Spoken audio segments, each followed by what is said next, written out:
What I got, you can't buy. It resides between my eyes. Walked through the fire, came out better on the other side. See, life's like a beach if you find the sand. And right now, I'm feeling like 100 grand. You are listening to Inspired Insider with your host, Dr. Jeremy Weisz. Dr. Jeremy Weisz here, founder of InspiredInsider.com, where I talk with inspirational entrepreneurs and leaders. Today is no different. I have Aleric Heck. He runs AdOutreach.com and KeywordSearch.com, and we're going to get into those in a second. But Aleric, I always like to mention other episodes people should check out of the podcast. Since this is part of the Top Agency series, I had Jason Swank. Jason Swank built up his agency to over 8 figures, and he sold it. And then he started a group that is actually buying up agencies. Also, he runs a group that coaches agencies. Todd Taskey is another one. He kind of pairs, he's interesting. You'll like his episodes. He has a Second Bite podcast. He will take agency, introduce them to private equity for selling. And sometimes people make more on the second bite than they do on the first, because when the private equity sells again, they make more because they roll equity into the private equity company. So it's really interesting. He has agencies that have sold their companies on there talking about how it worked. And that's the Second Bite podcast. Kevin Hurrigan's another one, runs Spinutech. He's run an agency since 1995. So we talked about the evolution of the agency. Like we're going to talk about with Aleric, actually, he has a software company now on the back of his agency. Actually, MailChimp started as an agency and then created MailChimp. I think they sold for over $1 billion. I don't remember. So hopefully that's for you, Aleric, with keyword search. Brian Kurtz is another one I've had on a couple times. Aleric actually spoke to Brian Kurtz's group. And Brian talks about the lessons learned from sending over 1.3 billion pieces of direct mail and helping Boardroom grow to over $150 million. And so Aleric really is, the two powerful things, direct response and video, right? And that's what you do. You help people grow with that. Ron Popeil, the king of infomercials, also check that episode out. That is also kind of the power of video and direct response. But before I formally introduce Aleric and what he does, this episode is brought to you by Rise 25. And at Rise 25, we help businesses give to and connect to their Dream 100 relationships and partnerships. How do we do that? We actually are an easy button for you to launch and run your podcast. So we do strategy, full strategy, accountability, and full execution. We call ourselves kind of the magic elves that work in the background and make it look easy for the host and the company. For me, Aleric, I'm, the number one thing in my life is relationships. I'm always looking at ways to give to my best relationships. And I found no better way than to profile the people and companies I most admire on this planet over the past decade and share with the world what they're working on. So if you've thought about podcasting, you should. If you have questions, you can go to rise25.com. And I'm excited to introduce Aleric Heck. He's a YouTube ads expert and founder of AdOutreach, and as well as KeywordSearch.com. And over the last 7 years, Aleric has taught thousands of entrepreneurs and business owners how to grow and scale their business using laser-targeted YouTube ads. And collectively, him and his team have helped clients generate over $200 million in sales from YouTube ads and scaled his own business to over 8 figures. That's his agency business. He has a separate business where he actually started, learned his chops, right? You looked about 5 years old, Aleric, in the video. So you must have been doing it for years, but he actually started his own YouTube channel and started growing it and wanted to scale his own YouTube channel.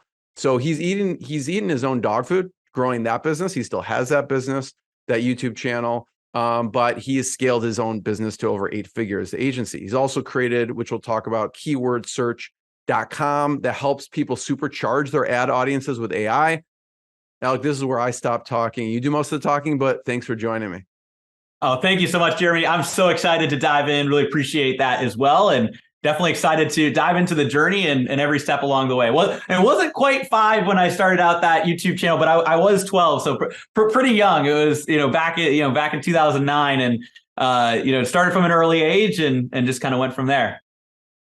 Yeah, I mean, that's really where you kind of cut your teeth in it. But talk just for a second about a little bit more about AdOutreach and what you do there. And then we'll talk about keyword search.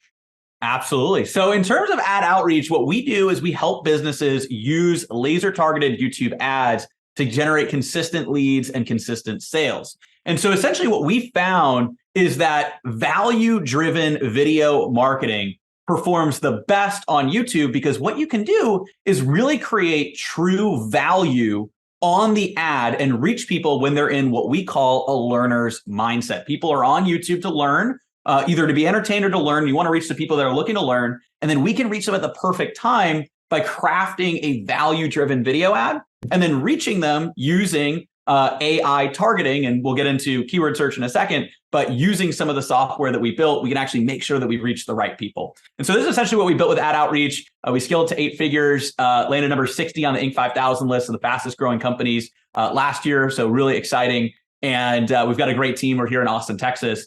And we work, again, like with a wide variety of clients. I know you're showing some of that here as well. And then on the keyword search side, what we saw is we were having all these clients coming in. And originally, we just built this specifically for our clients, but we've since expanded to have this be really its own company. And what we do is we help businesses on the keyword search side use AI to find the perfect audiences to target their ads with YouTube and Google ads. And so essentially, keywordsearch.com, it started out as mostly keyword research for YouTube. And so you could find all the best audience or best keywords to target with your YouTube ads. But as YouTube evolved, and also as AI evolved, we realized that there was an opportunity to help people use AI to target ad audiences. And if you're familiar with Google and YouTube and media buying, you know that everything is shifting to audiences these days. So essentially, these audiences are the ability to go and target people based on their interests, what they're looking up on Google, on YouTube, websites that they're going on. And so what you can do is use AI with this tool to actually pinpoint the exact right people you want to reach based on what they're looking up. And this tool just makes it easy. Just type some details about your business. We do all the heavy lifting using AI and our algorithm to find how to reach that audience with your ad platforms. Let's talk about this. I mean, this is a big decision to make, Aleric, to have another company, right? It shifts focus. Yes. Also, probably some of your secret weapons are baked into this software. So what made you decide to release it to the public? Yeah, so it's a really great question. And what I would say is I actually think it's a really valuable lesson for different entrepreneurs to look at is always really innovating. And if you're not the one who disrupts yourself, then someone else is going to do it for you. And I think that's really the mentality that I had when I created keyword search, because when I saw originally it was a tool we kept more private, right? And so you're kind of alluding to that. We built it originally so that we had a tool that did the heavy lifting for targeting, and we just had it for clients. And that's what it was for, we launched keyword search a couple of years ago, started working on it a little bit more than that, around maybe 3 years ago. But we launched it 2 years ago, and it was just mostly to our clients. About 9 months ago is when we decided to actually branch off and make it really its own business and really scale and grow with the AI element. But originally we built it because we just needed the tool, right? We were spending all this time on manual keyword research, and I wanted a tool. And I actually went out and I saw there were some existing tools in the marketplace. I actually tried to acquire a few of them when they turned out they weren't for sale. And I had some ideas for how to improve them anyway. So I was going to acquire and improve. That didn't end up happening. And so I got connected with my CTO, Greg, who's fantastic. And so we actually ended up building keyword search from scratch.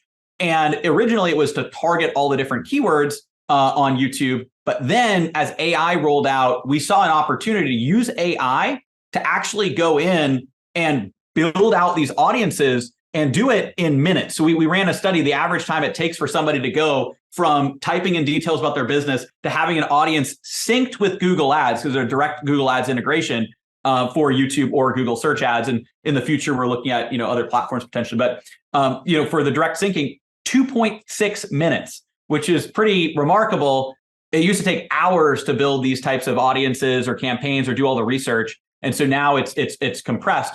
But the reason, to answer your question, why do this, is I still have, of course, and the core focus is still ad outreach.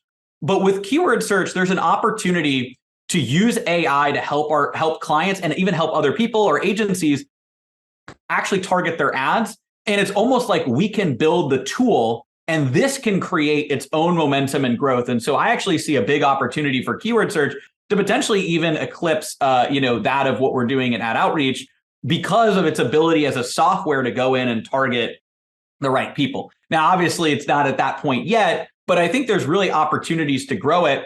And if we didn't build this, somebody else would build it and probably not build it as well. So we wanted to come in and actually build it better using our years and years of knowledge around YouTube ads and Google ads, and also using our team of developers to actually go and build this up. And so that's what we ended up doing. And now we're taking it out to the masses so that, again, people might come over here. There might be clients on the consulting side, just different ways to help people improve their ads.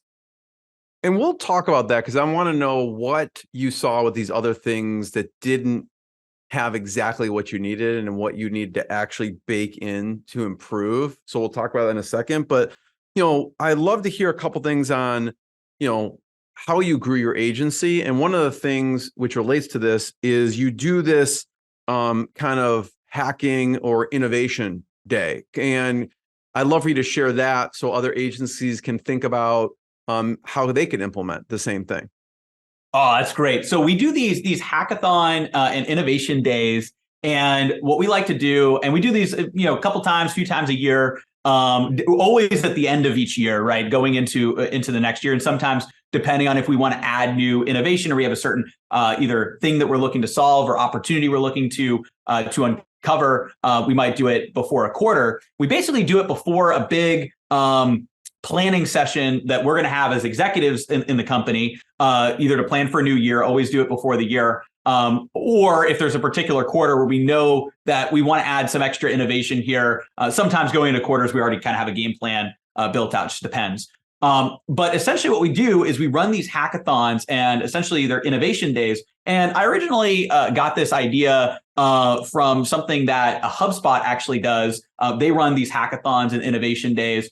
And what we ended up doing is we created our own flavor of it, where essentially we take a half day, and we like to do it on a Friday. So people have and we encourage everybody to wrap up all their tasks, that morning. And we basically take that full session from the afternoon all the way, to the end of the day. And sometimes we go longer, we really just dive deep into it. But essentially we take that half a day and we create a hackathon around ideas. And so essentially what we want to do is nothing's off the table. Everybody has ideas to share. We bring the whole team together. And this is everybody. This is, our client success team. These are our internal marketing teams and our media buyers and our ad strategists. And also our sales team, right, as well. Like they're on the front lines talking with people.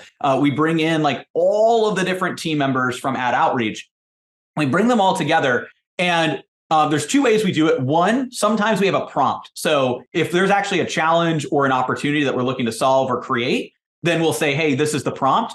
Or we'll just say the prompt is innovation. And usually at the end of the year, we'll do more general innovation. Like what is a way that we can innovate what we're doing, that we can build something new or solve a challenge or whatever it happens to be. And so what we want to do is have everybody present ideas. So we go around, everybody has a minute to share any idea they have. It could be, total wild idea. Nothing's off limits, right? There's no, it's just yes and right now. And so what we want to do is we want to go in and it's like, if you look at like Duncan Wardle and like Disney, like they talk about some of that as well, like the yes and, right? Really incubating ideas. And so essentially we go around the room, everybody shares their ideas that they have. And there's different ideas. Like people have ideas for whole new initiatives or how to change something that already exists. And so they all share ideas in a minute. And then what we do is we like to break it up into about teams of 3 to 4 to work on ideas. So we have everybody vote for a few ideas that they could potentially see themselves joining as a team, their own, and then a few others. And we make it very clear, this isn't to say that, we're not trying to discourage ideas that maybe don't get as many votes, but we're looking at which ones we want to, potentially move forward with this innovation day. So every idea is really good, but what we want to do is we want to find the ones that we want to work on. And so we find the top ideas, maybe there's 8, 10, 12 ideas. We break them out into teams, 3 to 4, whatever happens to be. And then those teams, they'll go off, and we have a hybrid. So we've got an office here in Austin, but we also have the majority of our team is spread out. and remote. And so what they'll do is they'll spread out either here in the office and then virtually, and they'll work on these different ideas, and they'll spend at least 3 hours really crafting, okay, what does this idea look like? Let's map it out, let's build it out, and some way to present it. So whether that be some people will share a doc, some people will do a slide deck, some people will just actually mock something up or design something. And then we do a presentation at the end where each team has 5 minutes to present, 5 minutes for questions. And that's when they can present everything that they've done to us. But here's the great thing. People that wouldn't normally work together, they'll work together. So somebody from our operations team will work with somebody from our sales team and our marketing team, and they'll come together and solve a problem or create a new idea. And it's also the idea that they wanted to do, because these teams are formed based on, who wants to go where. And so we've had, really good ideas and really great ideas that have come out of this. So we've had new elements of different things in our business and different changes that we've made that have come from these hackathons, because they'll present it, and then we, as our executive team, will hear that, and we'll go through and again, similarly, we do, we have an innovative kind of prize to a couple top teams, but at the same time, all the ideas we want to encourage and let them know. Just having an idea, just sharing an idea, going through it is really valuable to keep that innovation culture.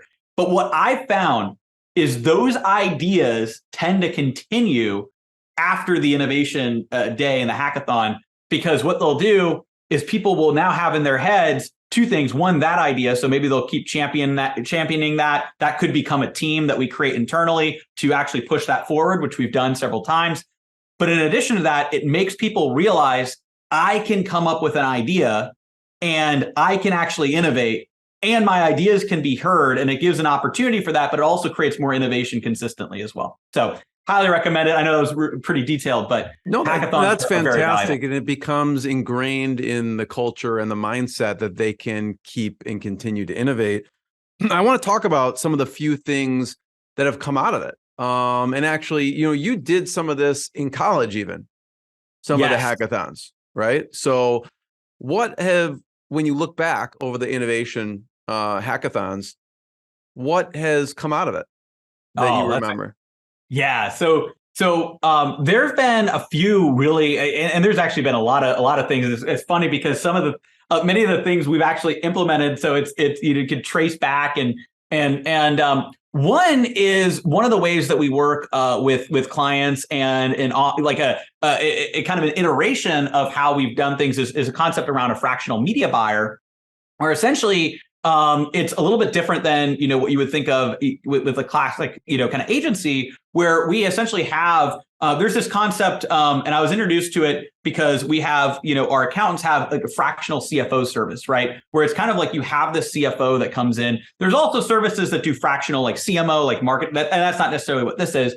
But a fractional media buyer is a little bit different than an agency in that you can actually have somebody that is more interconnected with your existing team, but they're a part of, our company, for instance, right? And so essentially one of the problems that a lot of agencies face is kind of the silo effect, where it's like, hey, we're the company, you're like an agency over here, and they're not really a lot of meshing between the two. And so the idea with the fractional media buyers, can you get somebody that like can assimilate with elements of their team and actually work with them and still be employed by us, and working on several different accounts, but also working closer with that company. And so that's an idea that really kind of got innovated from one of these hackathons. Other ideas is events and office days. So the way that we build some of our office days, where we have clients come out to our offices here in Austin, and there's certain as many businesses do, we have different tiers, and so we have a tier of clients that can come out here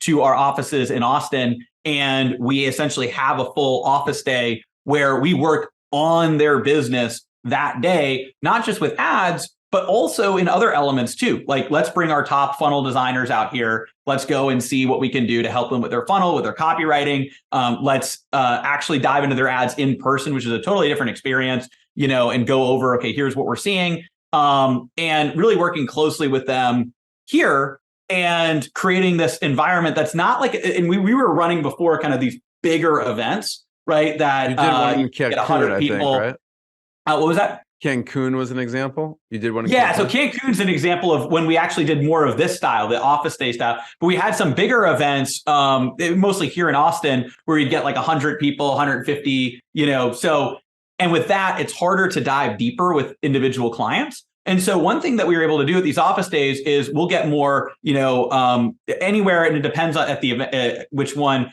but anywhere from a dozen, which, to like 2 or 3 dozen clients in a room, which is a more intimate feeling. We have our team come out here, and even the remote team members, and we work hands-on with them to help them see those breakthroughs. They get to interact with people that they usually just talk with on Zoom. And they also get to have our whole kind of team here, essentially working with them. And same thing we do each year. We do a destination mastermind version of that, and essentially we do these office days, but that's more of a destination day, right? And so we dive in and we go there, and we're actually working on their business, and then also in Paradise. So we enjoy that as well. And so those are a few of the things, but there's also other things that maybe don't come to mind immediately, like on the spot, but they're things that just get integrated in, right? So they might not even be the biggest, idea like some of those, but there are things that actually just get added in. And then there's other things too, where there's just add angles. There's, there's ways that we can improve different things, like elements of a sales process or a client process. Another one was a seamless client onboarding, right? So essentially bringing clients in, having our, account managers and client success team members recording a video when the new client comes in, responding to an email. So the email from the advisor, the person that enrolls them, they send an email with a video, Loom intro with a certain time frame. They send, and it's just this better handoff experience. And it's the type of thing that's maybe not a groundbreaking thing, but it can actually create a really big impact.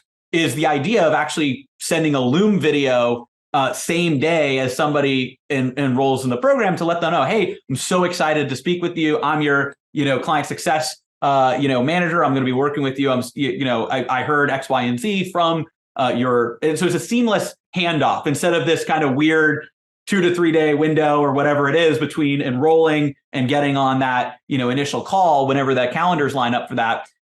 It just helps put a face to the name, and it's a seamless transition.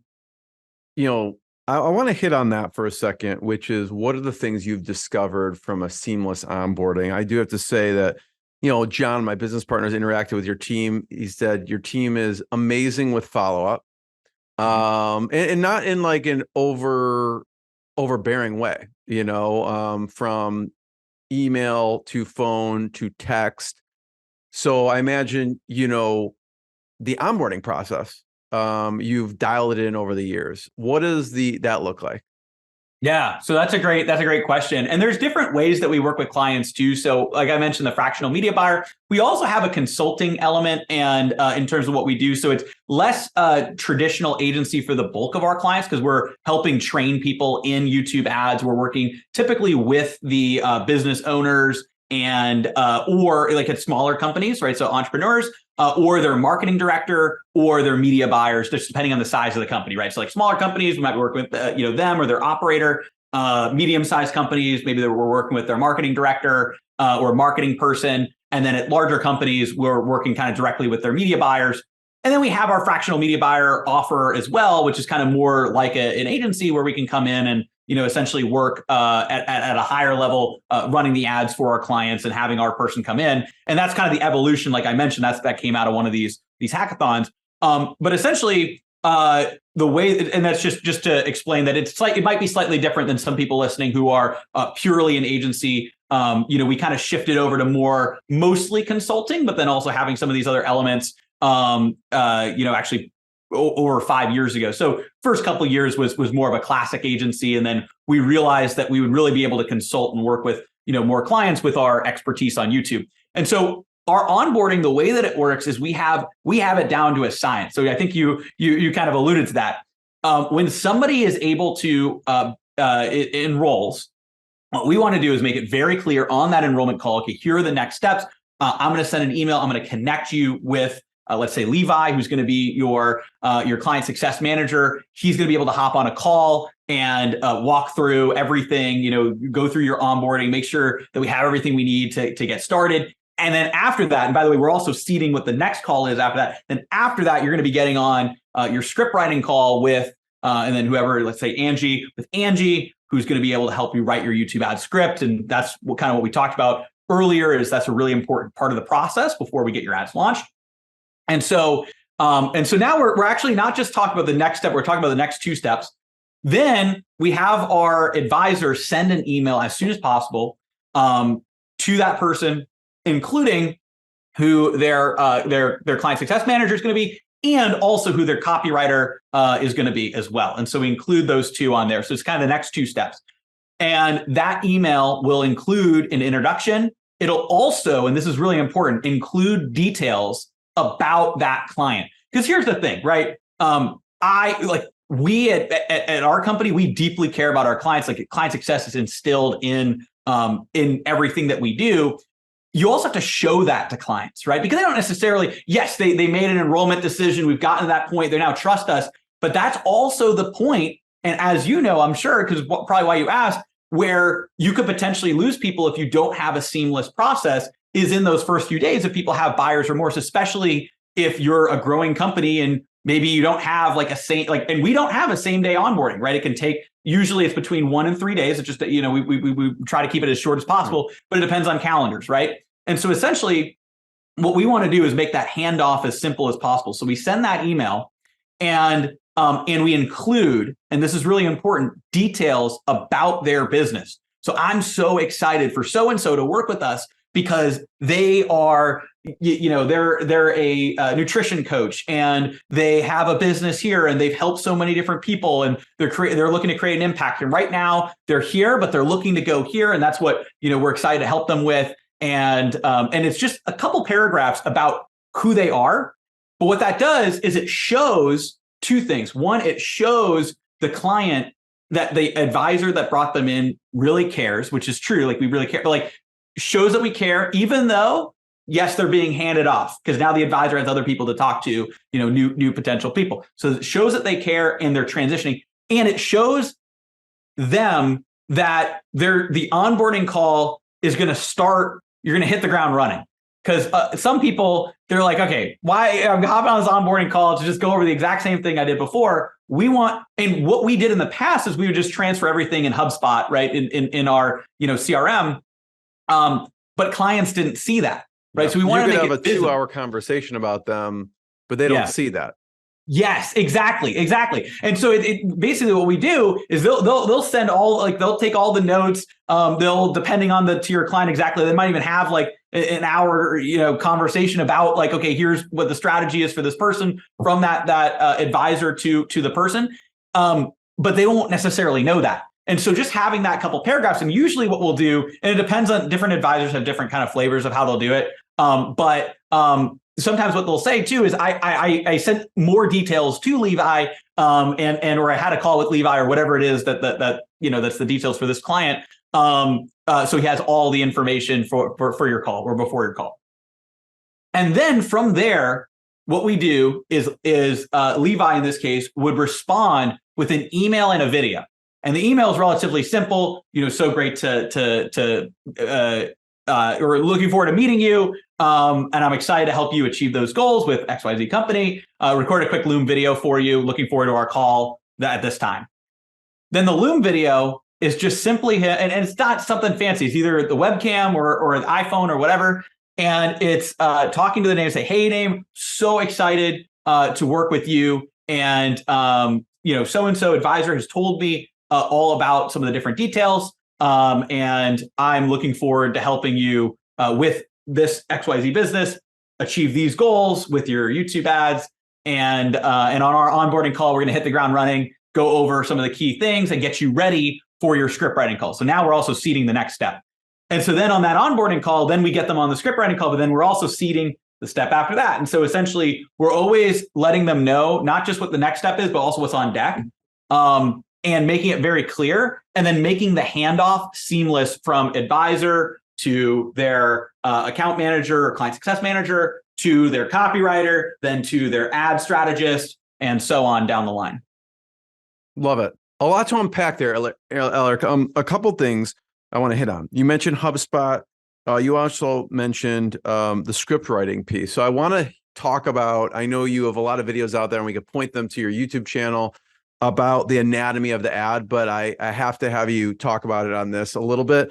And then you mentioned HubSpot, and this was in my mind when I was thinking when you're talking about the hackathons. How do you keep track of all this stuff? So I'd love to hear of your tech stack. You mentioned HubSpot as a CRM. What are some things you use as a company, either communication or keeping track of things, project management, support? Obviously, you do an amazing job just making sure things are in place and things are followed up on. What does your tech stack look like? Yeah. So I think the four biggest that we have, and I'll talk about the ones other than, because obviously we have to include Zoom in it, but that's kind of a default for a lot of companies these days. So Zoom, of course, but then the three main ones that we really use is HubSpot, and that's for the client management, CRM, the handoff of everything. That's also for our, all of our stats on, from the very first time they touch things with marketing all the way into a client and any ascension that they have, everywhere in between, the whole sales process, all of that's in HubSpot. So that's kind of more of the way that we interact with our clients. Our communication is Slack. We also have communication Slack with clients too, which is a total game changer. If you're doing email communication or, and at one point, or if you're doing a community in a Facebook group, you can get rid of, you can really eliminate all that and just go straight to Slack. Slack is great for communication and great for community. It's really awesome. So Slack for our communication, and more recently over the course of this year, we've rolled that out for communication with clients as well. And not just communication, you can also build community in there too, because you can have shared channels, and you can have those channels be where people can kind of collide. Because if you're at this point, entrepreneurship, right, is one of those things where you thrive by being around like-minded people. And one of the benefits of whether it's consulting or an agency or a program, whatever it is you're surrounded by other people. And so creating that community is an opportunity too. So that's another thing. But that's Slack. And then the other one, and this is one that we absolutely swear by for all of our internal keeping track of everything, things like the hackathons, is Notion. We use Notion all the time. We built out a full company dashboard in Notion. Our operations team loves Notion. We have all of our SOPs in Notion. Loom, I would give a shout out to as well, because we just record quick Loom videos. Those go into Notion. But essentially, in terms of running the company with, obviously we have Zoom, we're on Zoom a lot, but basically it's Slack for communication, HubSpot for all of the stuff with clients and kind of tracking the journey and marketing and sales. And then Notion for all of our SOPs, documentation, kind of operating the business. And that's where we would keep all the things that came out of these hackathons. That would be its own Notion, kind of doc or project. And that's been a big part of it as well. Is we also use Notion for all the task management stuff. We actually recently switched over from Asana, which I do really like Asana, but we wanted to streamline. So we moved that over to Notion. Notion's been adding out a lot more project management features. They have projects tabs.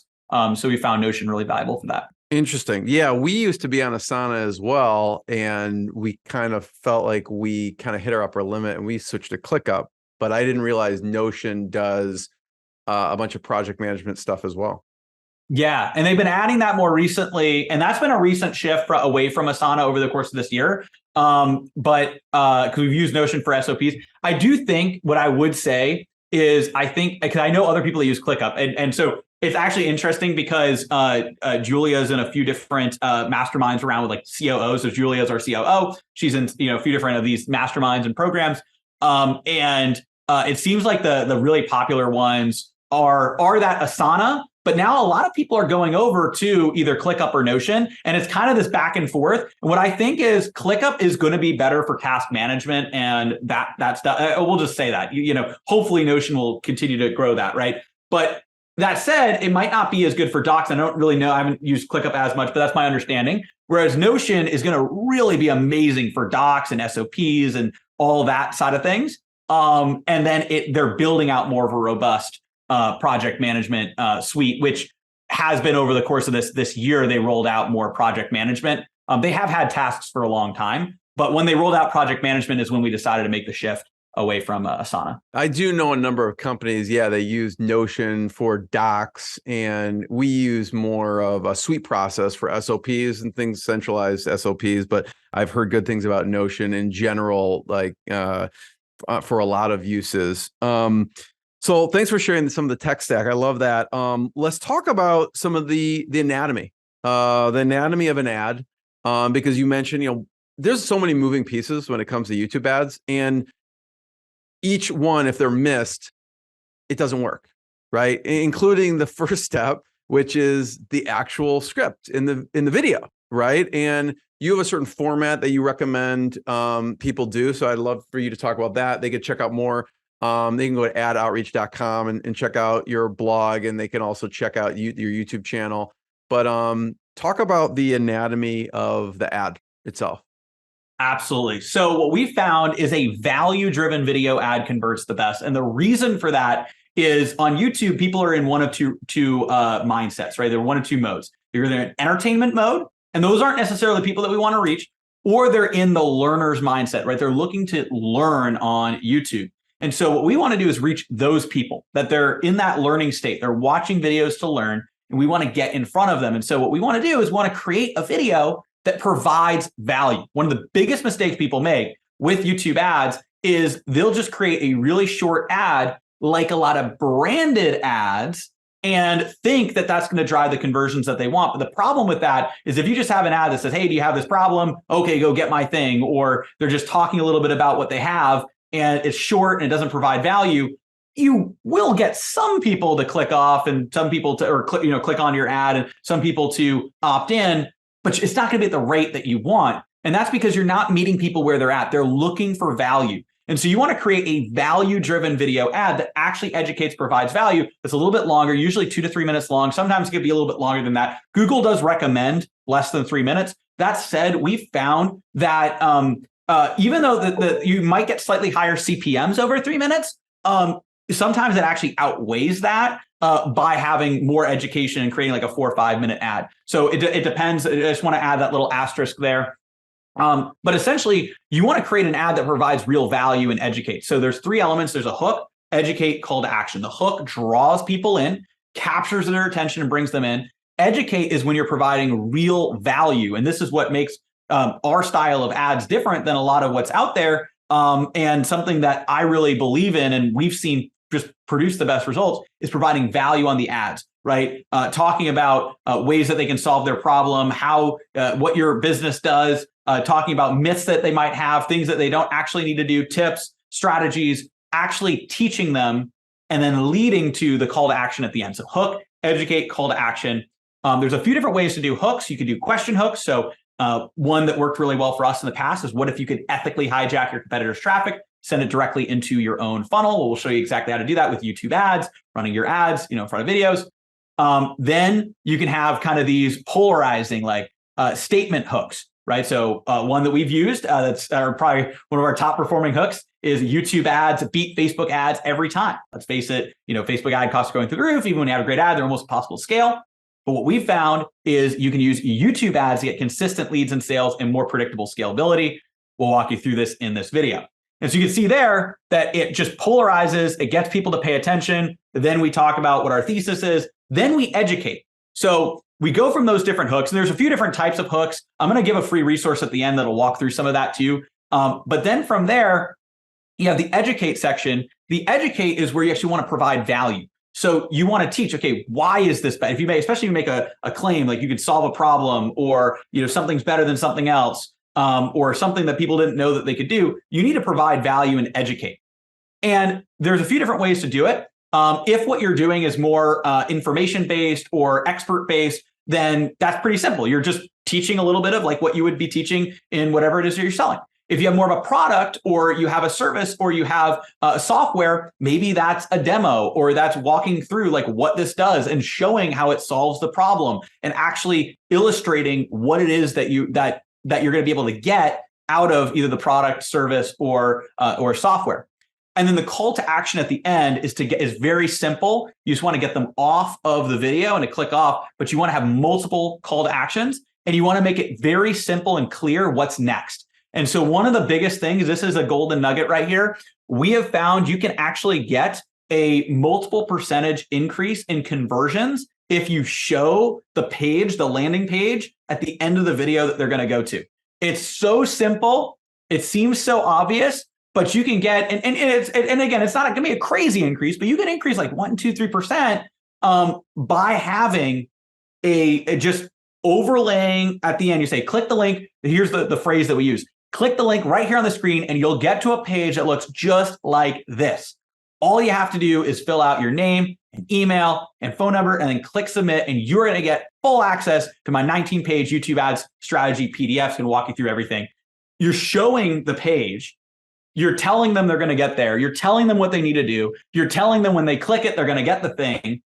And that just makes it a lot easier for that person to visualize themselves doing it. They click the page. Now the page is familiar to them. So they click the link, and you've already told them what they're going to need to fill out, what they're going to get, and shown them what the page looks like. That can actually increase conversion. So hook, educate, call to action. That's the framework for a YouTube ad. Typically, we recommend between 2 and 3 minutes.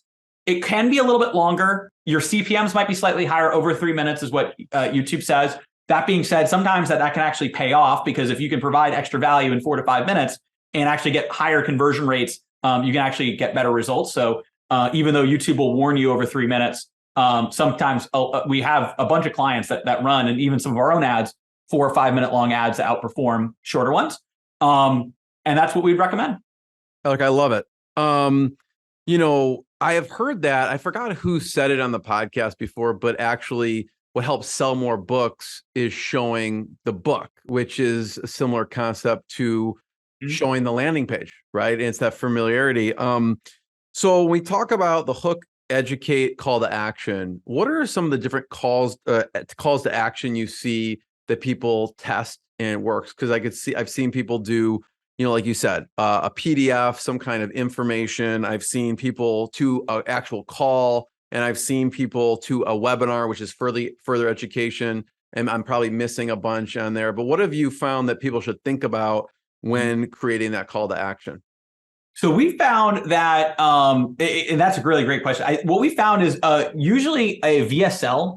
We call it also a video convert. We have our own kind of variation, like a video conversion funnel, essentially a VSL style funnel that has some kind of video sales letter, video that provides extra value, that shows them what they're going to get, especially if you're selling something more education or information based. But even if you're selling, higher end products or services, running from a video to a video is really powerful. So YouTube video to video. Now, what we've also found is lead magnets are almost staging a comeback right now. And I think you'll find this really interesting, because it's one of those things where a few years ago, if I was on, the podcast, I would have said like, hey, definitely do these VSLs. But what we're seeing is sometimes what's old is new again. And we're seeing that people love the PDF. And actually, you say holding it is valuable with the book. I have this PDF. I literally am flipping through, like in one of my videos where I'm advertising PDF, and I have other ones where I talk about our video trainings, right? But when I'm advertising the PDF and I'm saying like 19-page PDF, walks you through step by step how our YouTube ad strategy works. There's no fluff. Take a look here. Here's our exact strategy, and I want to give it to you for free. We're finding that works really well when it's paired with what I call the Trojan horse PDF. Because what do I want to get people to do? I actually want to get them to watch a video, because I know I'm compelling on video, and I also know they're in video consumption mindset. That said, what we're seeing right now is you can sometimes get cheaper cost per lead to offer a tangible, PDF, right, than maybe getting the video sign up directly. So what we're doing, but still the video sign up directly is performing quite well. So I don't want to dissuade anybody from doing that. But sometimes with PDFs, it's just kind of this, there's cycles, right? And right now people seem to be really excited about getting something tangible and something, kind of easy to consume.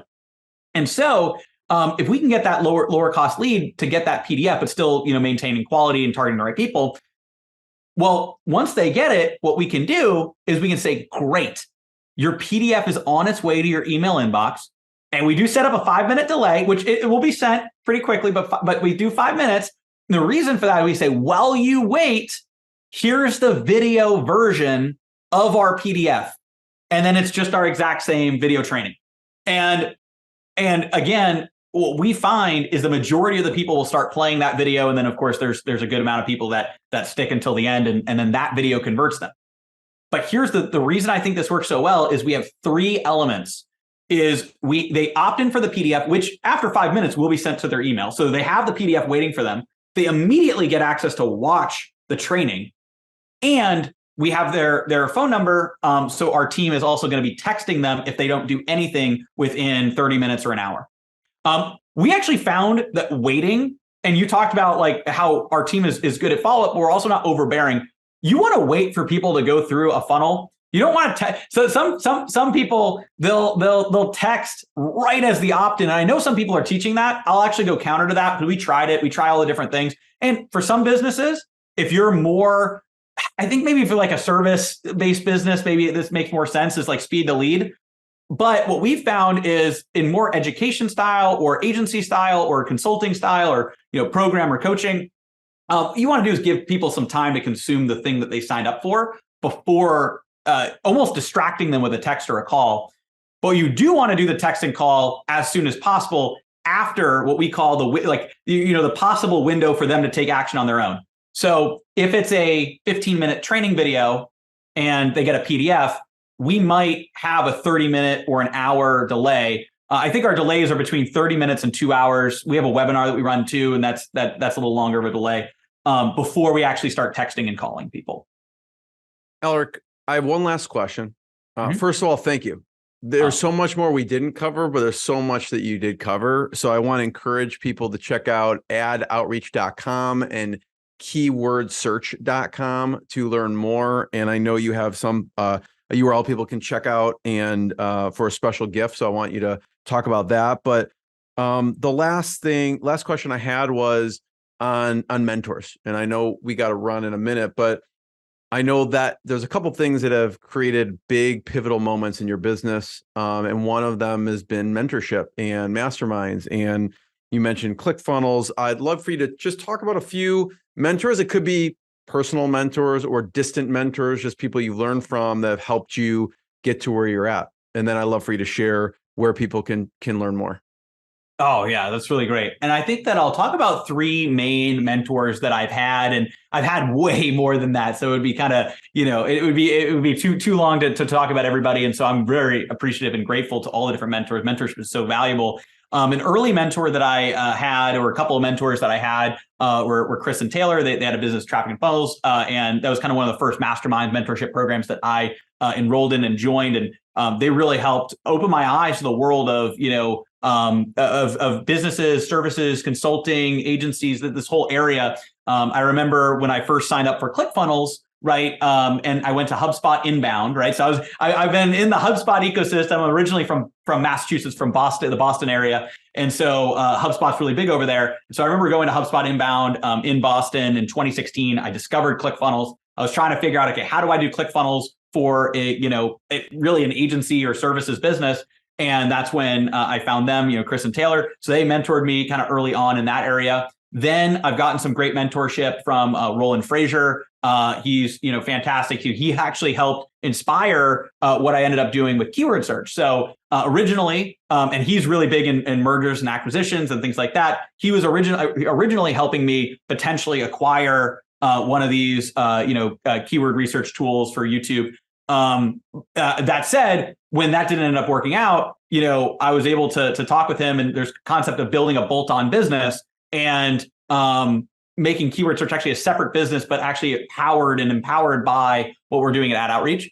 And then more recently, I've been working really closely with Alex Sharfin. He's here in Austin, and he's the mentor I'm probably working the most closely with right now, as I really build out more of the operational components of what we're doing here and making sure that we're really building a business that is designed to last and designed to really grow and has all the right SOPs, all the right pieces, all the right elements in place to not just be a business that, just kind of grows very quickly, but a business that can also build in all the pieces to continue to ensure that all of the boxes get checked and our team is doing everything, and making sure that we have all the right pieces in place, and really kind of taking it to that next level of business that can really set up that long-term sustainable growth and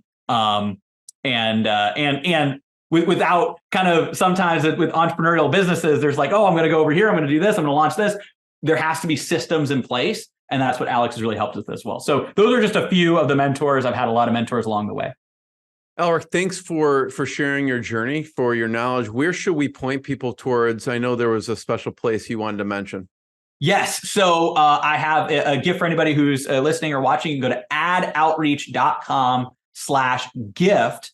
And what that will do is you'll be able to get the full 19-page YouTube ad strategy PDF completely for free. It walks you through step-by-step all the different ways to actually script out an ad, how to set up the ads, the different types of audiences, the targeting, the whole thing. You can go to adoutreach.com/gift. And that's adoutreach.com/gift. And you can get that free gift with the PDF. Awesome. Aleric, thanks. And thanks, everyone. We'll see you next time. Thank you. What I got, you can't buy. It resides between my eyes. Walked through the fire, came out better on the other side. See, life's like a beach if you find the sailing right now. I'm feeling like $100 grand.